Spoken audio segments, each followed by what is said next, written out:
This video overviews CHI 2021 paper called It's Complicated, Negotiating Accessibility and Misrepresentation in Image Descriptions of Race, Gender, and Disability. I'm your narrator, Cynthia Bennett, and my co-authors included Gleason, Morgan Scheuerman, Jeffrey Bigham, Anhong and Alexandra. Web accessibility best practices prescribe that images include text descriptions for blind people who cannot see them, but most images aren't described. In 2019, less than 1% of tweeted images had alt text.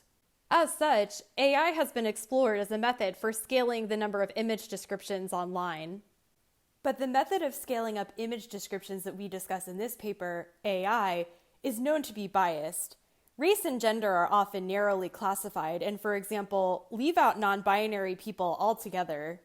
Blind people may benefit from the scaling up of image descriptions through methods such as AI, but blind people who are also Black, Indigenous, people of color, non-binary, and transgender are among those most negatively impacted by AI. So we interviewed a group at the nexus of these identities to inquire how to respectfully describe appearance. We asked them about their image posting and browsing behavior on social media, and to share how they describe their race, gender, and disabilities. We asked them to share any experiences they had being misrepresented in real life and through image descriptions. We asked their preferred language if an image describer knows them and if an image describer is a stranger, and we inquired their preferences and concerns around AI describing appearance. Interviewees didn't want to read appearance in image descriptions all the time, but they shared some contexts in which the information would be quite useful. These included encountering unknown people for the first time, in discussions about identity, to read a room and find community, or to know when they should code switch to fit in, to understand representation in the media, and when they sought specific perspectives like books by authors with particular identities. Participants also shared preferences for how they should be described. Whenever possible, an image describer should ask the photographee. When identity is known, this caption could read, "A Black, disabled, non-binary person with a filtering face mask walks down a neighborhood street with one hand in their pocket and the other hand on their cane. They have a short mohawk and are wearing a jacket, shorts, tennis shoes, and glasses." But if we don't know identity, participants advocated that we describe appearance instead. In this caption, we would replace the identity phrase with an appearance phrase, such as, "a person with darker skin." Participants preferred that AI descriptions be opt-in and editable because they recognized that incorrect ones could be harmful. Participants had different thoughts on whether AI describing appearance was ethical. Some agreed with Parker, a white trans man who said, "I favor something rather than nothing, even if some of these descriptions are wrong." Image descriptions are so rare that these participants were willing to accept the trade-off.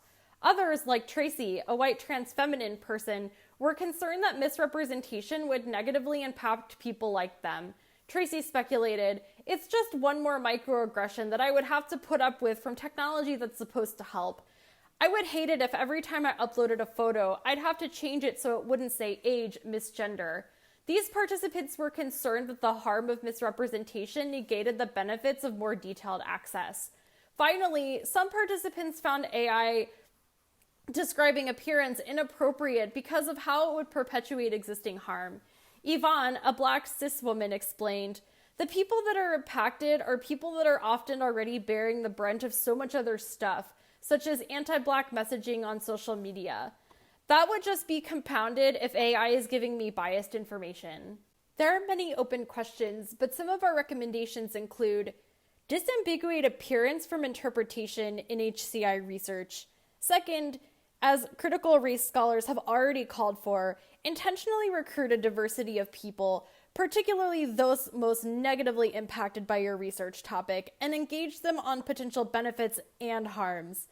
And finally, conduct intersectional ethical review of accessibility research. Remember, only you can represent yourself, so describe your photos. You can find me on Twitter at CLB5590 and download our paper from tinyurl.com/Chi2021 image descriptions.